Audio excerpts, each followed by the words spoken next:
Démocratisation, J'ai envie de dire culture, La déclaration de Fribourg, domination, tradition, l'éducation, les savoirs et les arts de l'instruction. expriment son humanité. Quartier populaire. L'objet de la culture, c'est pas de fabriquer des spectateurs, c'est de fabriquer des gens qui sont des acteurs de leur vie.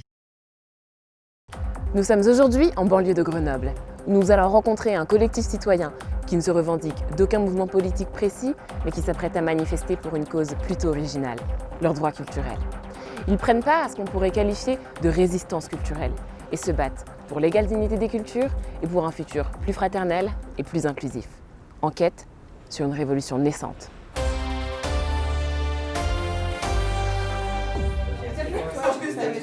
Alors que les préparatifs sont en cours, l'ambiance est électrique. Sur les pancartes, des messages d'espoir. Une seule chose les rassemble. Dans leurs cheveux, dessinée sur leurs bras ou sur leurs t-shirts, une plume. Ce qui m'importe le plus là-dedans, c'est le terme d'accès à la culture.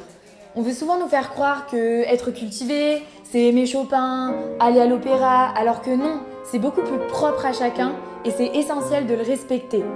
Aujourd'hui, il me semble très important de souligner et de mettre l'accent sur le débat, l'interprétation et la pratique artistique qui incite les gens à se construire eux-mêmes. Une autre revendication phare de ce mouvement, c'est l'éducation artistique et culturelle. Pour eux, celle-ci doit être davantage prise au sérieux. Et ça commence par la formation des professeurs. L'idée est aussi de laisser la place à l'expérimentation et à la pratique artistique de chacun. Tout simplement, une vision plus élargie de cette éducation culturelle. Si on devait choisir un seul mot aujourd'hui pour notre action et notre combat, ça serait le mot dignité. Parce qu'au fond, on est convaincus que c'est par la culture que les êtres humains retrouveront leur dignité. Sauf qu'on ne les écoute pas tous. Et donc c'est là qu'est le problème au fond. Donc nous, ce qu'on veut, c'est redonner la parole à ces gens-là et qu'ensemble, tous ensemble, et tout ensemble évidemment, on arrive à créer un commun avec des petits bouts de culture de chacun et qu'on arrive enfin à une culture commune, juste, mais surtout humaine.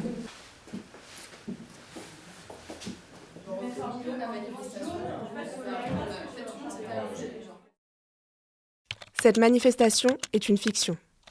Elle n'a jamais eu lieu. Bien sûr, les droits culturels ne seront pas pleinement acquis avec des pancartes et quelques slogans. Cela n'empêche pas la révolution silencieuse d'avoir lieu. Cela n'empêche pas les professionnels de la culture, œuvrant en association, en université, en scène nationale, en institution, mais aussi les artistes, les amateurs, les professeurs, les étudiants et chaque citoyen d'agir pour leurs droits culturels ou ceux des autres. Cela n'empêche pas de plus en plus de femmes et d'hommes de reprendre le pouvoir sur leurs pratiques et leur identité culturelle. Cela n'empêche pas de plus en plus d'enfants de recevoir une éducation artistique et culturelle qui fait sens.